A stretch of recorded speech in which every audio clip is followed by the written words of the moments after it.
sa pag yung ang personality ng tao is belong siya doon sa psychoticism, yun nga, yung mga taong agresibo, they are egocentric, they are impulsive. So, mas probably ang mga to is they are violent individual. Okay? So, pakimute!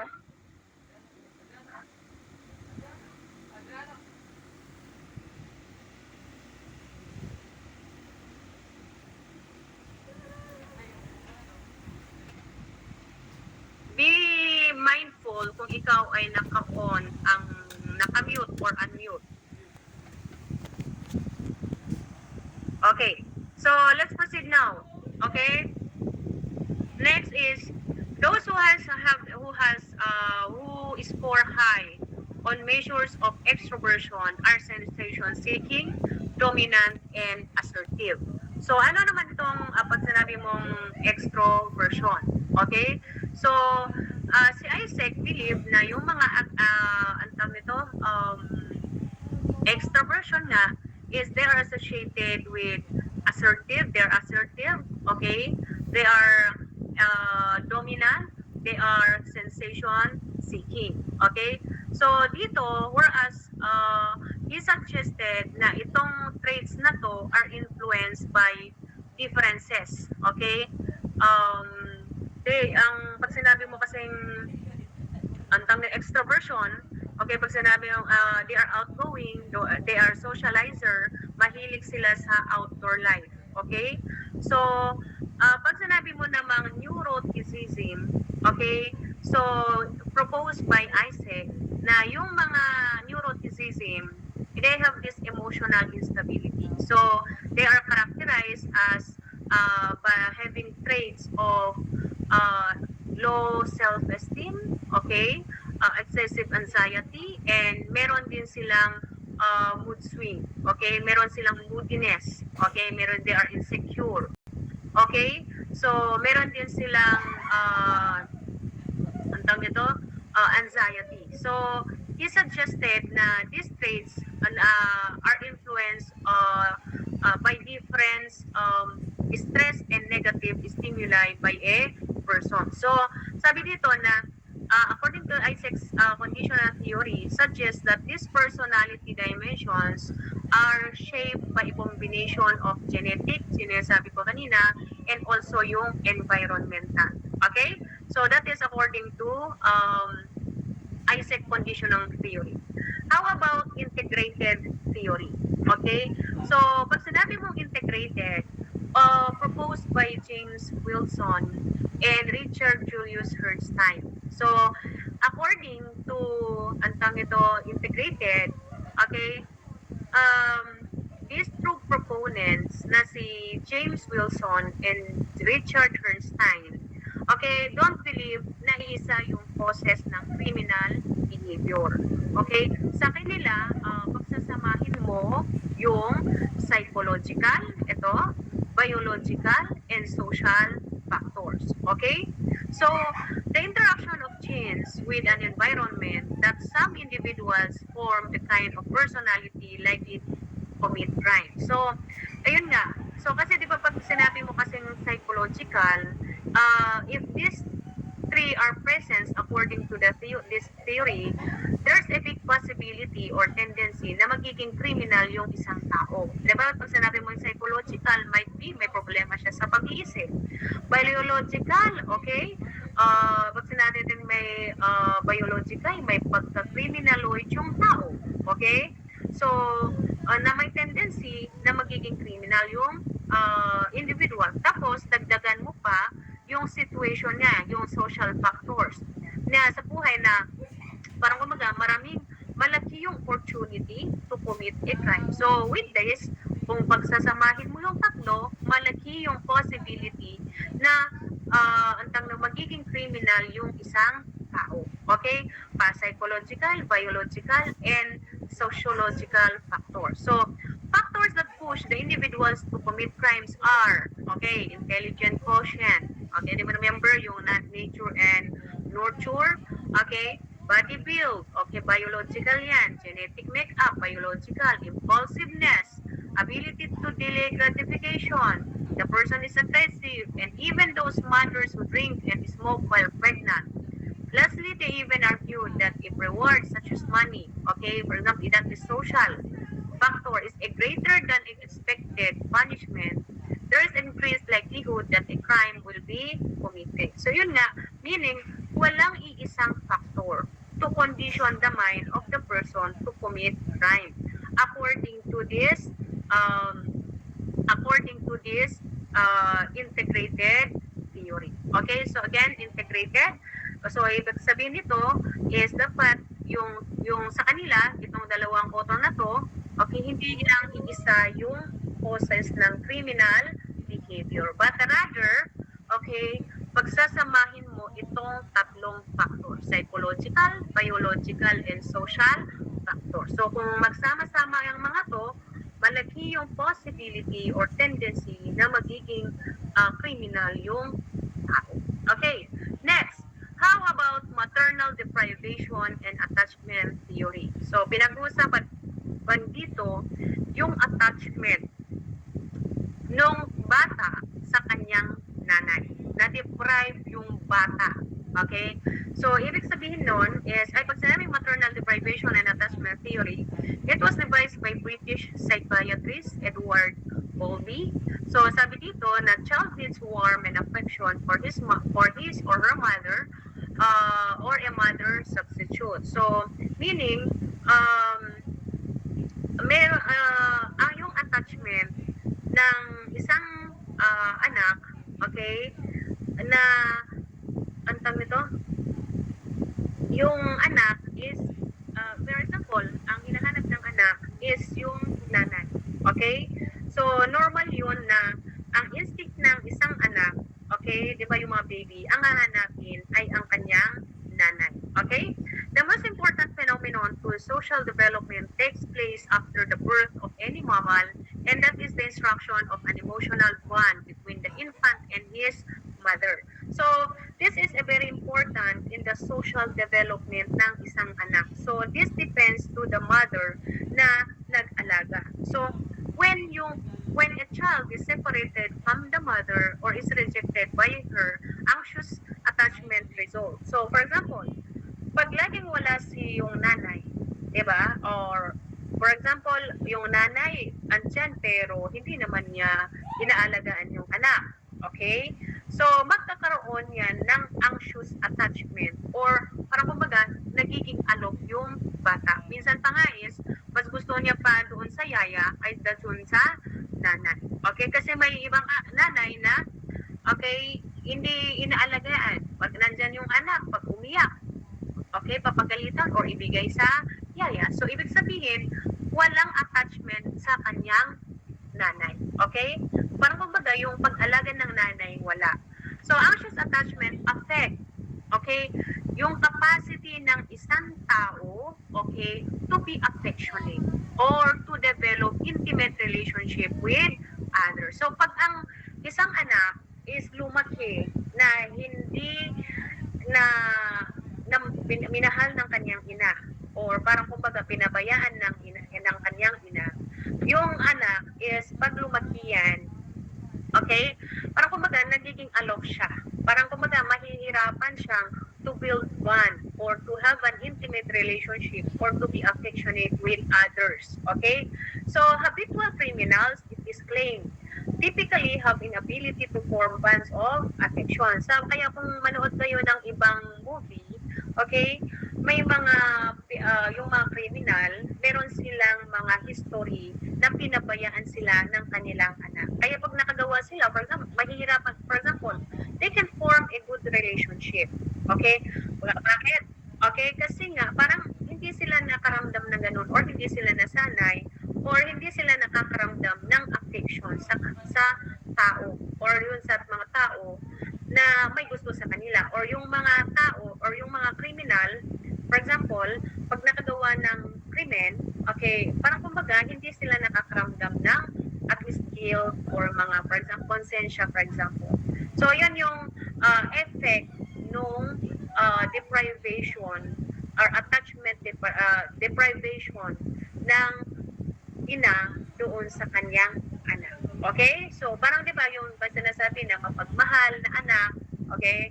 Kaya yung ibang anak, okay, pag napabayaan sila ng mga magulang nung lumaki sila, parang wala silang nararamdaman doon sa kanilang mga anak, ay magulang. Okay, another here also is, as you can see in this slide na stages of attachment. Diba, pag naipanganak yung bata, from birth to 6 weeks, walang naipapakitang specific na particular attachment to specific caregiver. So, anyone can carry the baby. O, di ba? Wala siyang pinipili. Pero pag 6 to 7 months, okay, 6 to 7 months, yung bata, may pinapakita niya dito yung preference niya. Gusto niya lang is, for example, yung nanay niya kasi siya ang laging nag-aalaga or sa tatay niya. Pero pag dinarga sila ng ibang tao or yung hindi nag-alaga sa kanya is hindi umiiyak. And 7 months and above. Okay? So it shows, okay? Just a moment.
Okay.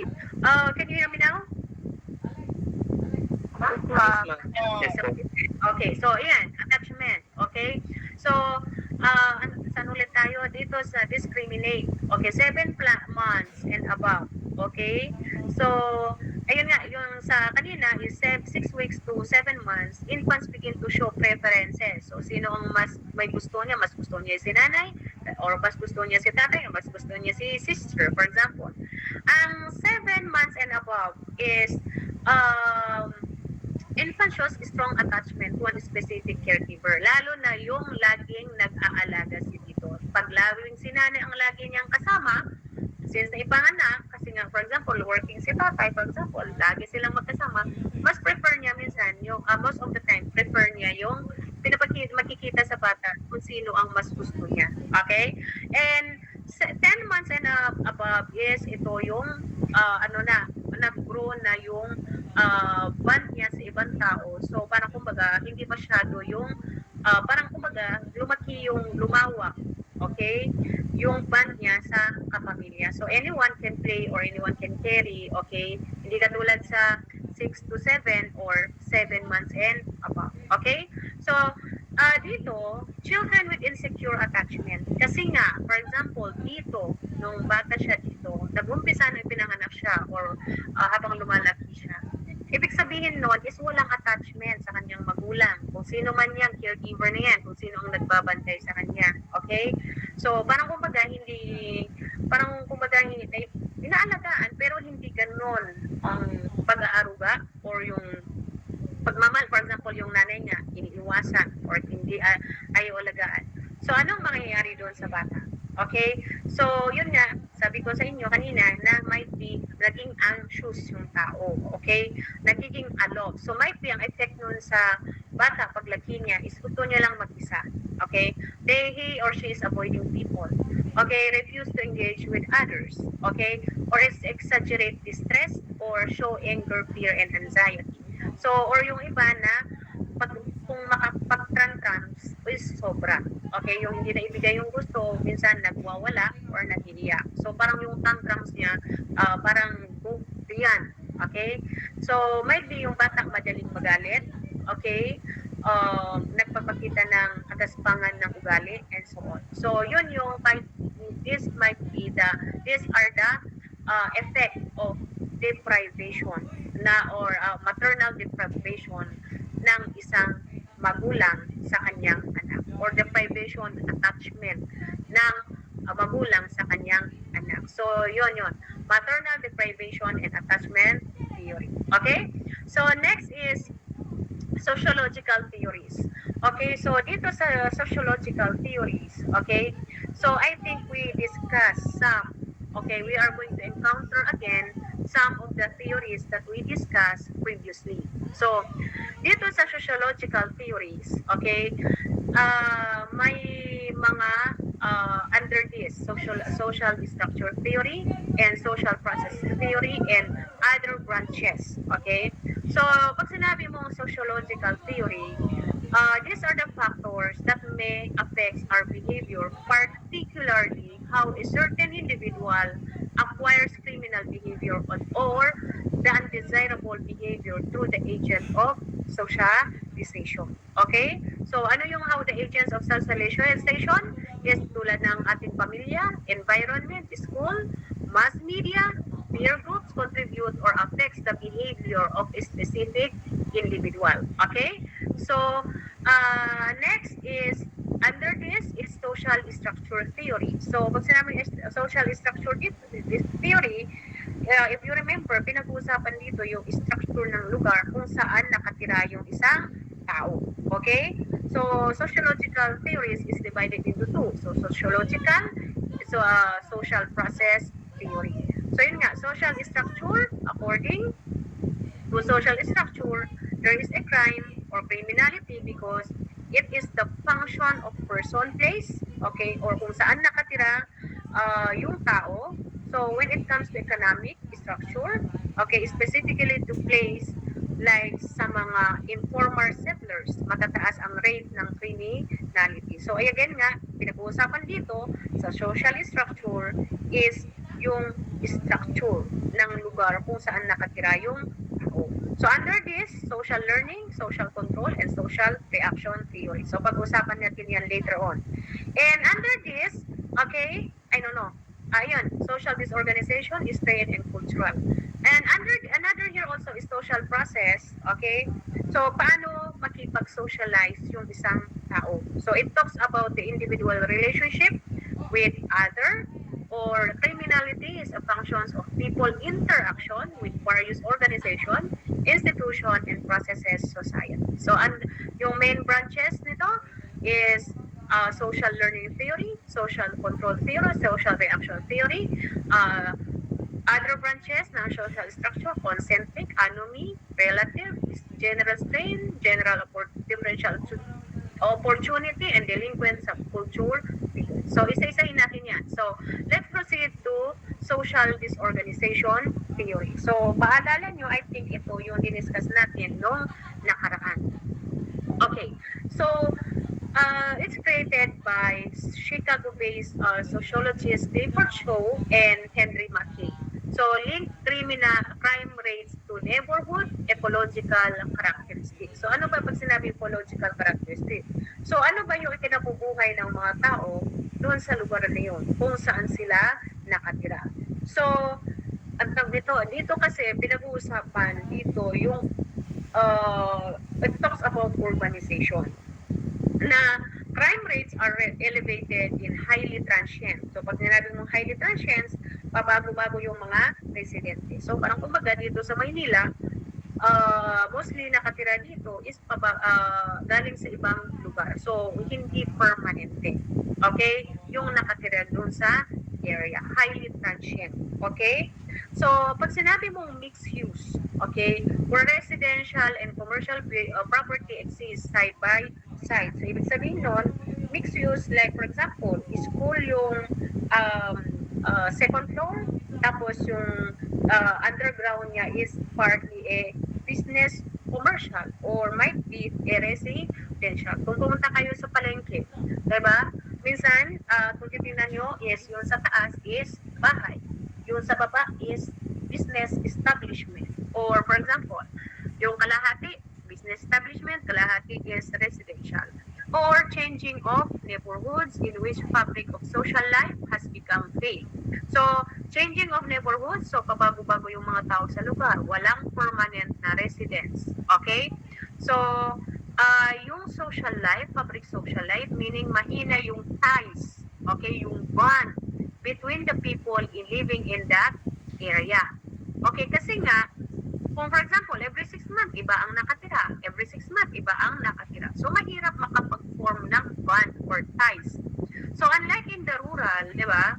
So, halos makakakilala yung mga tao doon. So, kahit hindi magkakaanak. Pero, yung ties or bond is close compared in the urban places na pagbago-bago yung mga residents. Okay? The localities, okay, are unable to provide essential services such as education, healthcare, and proper housing, and as a result, experience significant levels of unemployment. Single-parent families and families on welfare and aid to dependent children. So, dito sa Pilipinas, maraming umaasa sa ayuda ng gobyerno. For example, another there is 4Ps. Okay? So, yung iba, okay, minsan, pumupunta-punta sa different offices para, ang tawag nito, humihingi ng tulong. Okay? So, dito, kung titingnan nyo dito sa slide, okay? So, yun nga, yung transitional neighborhood, so pabago-bago yung nakatira, neighborhood disintegration kasi wala nga ties or band. So, especially doon sa mga slum area. So, most probably, yung mga tao na nandun is in poverty, high risk of population turnover, and failure to defend the neighborhoods against criminal groups. Bakit? Kasi kung for example, kung magkapit-bahay kayo, hindi mo naman kilala, ginawa niya ng masama, parang kumbaga, wala ka nang pakiala. Parang wala, sabihin mo, ayaw kong madamay pa tayo dyan, hayaan mo sila. Pero kung sa probinsya yan, pag may nangyari, okay, buong barangay nandyan sa'yo or nandyan sila para so, yan yung social justice organizational theory. Pinag-uusapan dito yung lugar. Okay? Next, another here also is strain. That is not new to you. Okay? So, strain American sociologist Robert Merton applied Durkheim's idea of anomy theory. So, dito, it refers to individual frustration, anger, resentment because, for example, may gusto kang matupad, okay, hindi nangyari. Bakit? Okay, because you have the inability to achieve, to possess that desires in life, whether that is material or non-material things. Dahil hindi mo nakuha, okay, yung desires na yan, okay, because you are poor, for example, then you will be pushed to commit crimes. Okay? So, yun nga. Crime is a function of conflict between between the goals people, okay, have and the means they can use to legally obtain them. So, for example, may gusto kang mangyari, gusto mong magbakasyon, kaso nga lang wala kang pera, ano mararamdaman mo? Okay? You fail to attend that goal. So, might be you feel frustrated, resent, okay? And you feel anger. Okay? So, yan yung sinasabi na strain. Okay? So, yung iba na hindi nila makuha yung gusto nila, this will resort to by committing a crime. Okay? Next, strain theory talks about goal. Yung goal mo is either that is material or non-material. Black. Bakit? Kasi nga, hindi mo nga kaya. Okay? Dahil sa status mo sa buhay. Okay, for example, si Mr. X has the intention to buy a car. Okay, that is his goal, to buy a car. But he has no money. Okay, so they don't have enough money for down payment. Okay, so that is the strain. Okay, so anong gagawin niya para ma-achieve niya yung goal niya? By resorting to what? Okay, ano yung means niya para matutupad yung pangarap niya? By carnapping. Okay, so yun yung gagawin niya in order for him to achieve or to attain his dream. Okay? May nakikinig pa ba? May nakikinig pa ba? Yes, ma'am. Meron po. Okay, very good. Yes, ma'am.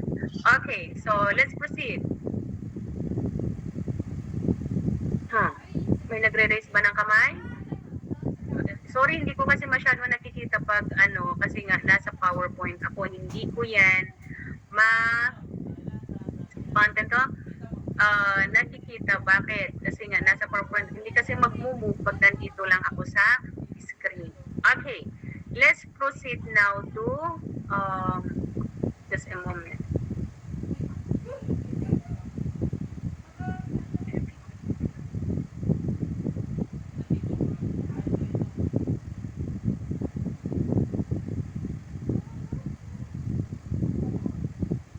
Bakit ayaw bumalik?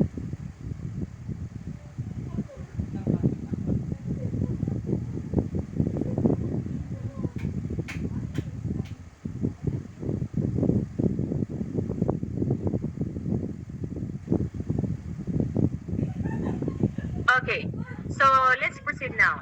Okay, so another here also is si Merton, he developed a social adaptation to explain that although some people have inadequate means of attaining success, other people who have the means reject societal goals as being unsuited to them.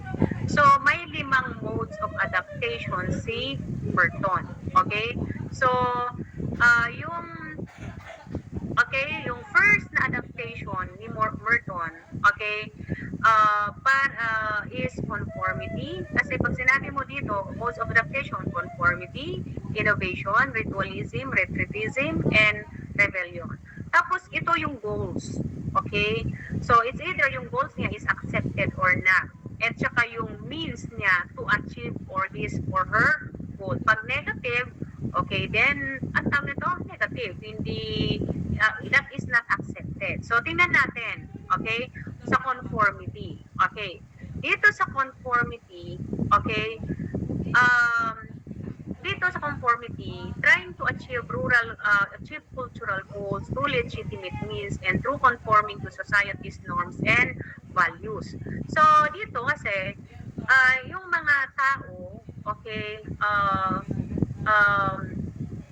who conform, accepted both the societal goals and the means of achieving them. So, they pursue success through socially accepted avenues such as education or employment. So, for example, dito, ang conformity, ang goals mo is to have a promotion. That is your goal. Okay, accepted yan. So, ano yung means mo para ma-meet mo yung goals mo? This is positive. Pag positive, that means acceptance. Negative means rejection. Means substituting alternative goals according to Seattle. So, yung goals mo sa conformity, sabi dito sa conformity nga, is trying to achieve cultural goals through legitimate means, through conforming, sumusunod ka sa set of values and norms na pamantayan. So, sa conformity, ang goals mo is to have a promotion. Okay? So, yung promotion na yan, okay, to have a promotion at work, that is your goal. So, ano yung means mo para achieve mo yung goal? By working hard. So, ibig sabihin yan, kung titingnan mo, okay, accepted yung pareho. Pag sinabi mo namang innovation, okay, kung titingnan mo, accepted, tapos rejection, yung means mo para ma-achieve mo yung goal mo. So, paano yan? Innovation, realizing they cannot achieve their goals through legitimate means, hence, innovate their own means, which is often criminally to achieve their goals. So, okay, so, ikaw, gusto mong yumaman. You want a good life. Okay, you have gusto mong magkaroon ng magandang buhay or gusto mong yumaman. Okay, that is your goal. Okay? Pero yung means mo para yumaman is rejected. Bakit? Innovate. Okay? Anong ginawa mo? You rob a bank. Okay? Rather than being employed or mag-business ka, ang ginawa mo, shortcut. So that by robbing a bank para ikaw ay yumaman or to have a good life. So that okay, institutionalized means or hindi acceptable yung way na i-achieve mo yung goal mo. And number 3, ritualism. Rejection yung goals mo, rejection. Or wala kang goal sa buhay. Pero gumagawa ka naman ng tama. So ano yan? Example yan. Okay, number 3. So ritualism, giving up their goals but still continue to go through the motion of life like a ritual-like fashion. So example, sa ritualism, wala kang ang goal, di ba? Kaya nga negative. Okay? So, for example, yung mga matatanda na nag-aantay lang ng retirement. Okay? Wala silang goal sa buhay. Okay? So, wala silang goal. So, parang kumbaga, wala kang goal eh. Kasi gusto mo lang mag-retire. Okay? So, ang ginagawa mo is you just turning up to work. Parang pumapasok ka lang. Okay? Pumapasok ka lang everyday. Parang gano'n. So, after ikaw, hanggang ikaw ay mag-retire. Pag sinabi mo namang ritualism, giving up their goals and rejecting any means to reach their goals and retreating from mainstream society. So, resigning from work and become a drug addict. So, kung tinan mo to, rejection pareho. Wala kang goal. Okay, sa buhay. Naghuminto ka nga sa trabaho mo, ang ginawa mo pa is nagiging addict ka. Okay? And number 5 is rebellion. Okay? Dito sa rebellion, okay, rejecting the society's goal and the means of achieving your goals, okay, and rebelling against the society.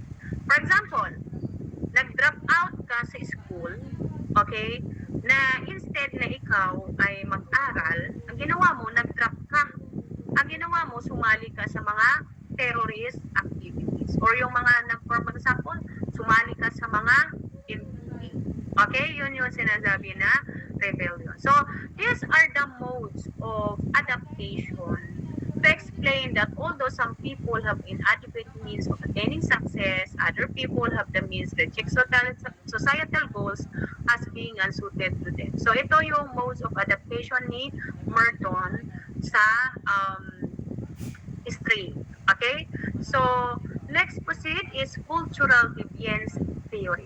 So, if you remember yung cultural deviance theory is focus on the concept of culture and subculture. If you remember this. So, if you remember yung culture, these are the system or yung mga values, mga norms, mga belief na shared by group of individuals. Okay? So, majority, which is shared by majority of people in the society. Okay. So, dito sa subculture, di ba, if you remember, is yun nga, nagkaroon ng subculture. Di ba, pag sinabi ng culture, parang kumbaga, meron kayong you shared values. Pangkalahatan kayo. Okay? Majority in the society. It just so happened, nagkaroon ng subculture or nagkaroon ng subgroup within the existing culture. Ito yung maliit na grupo na nabuo galing sa culture. So, they set their own unique values. Okay?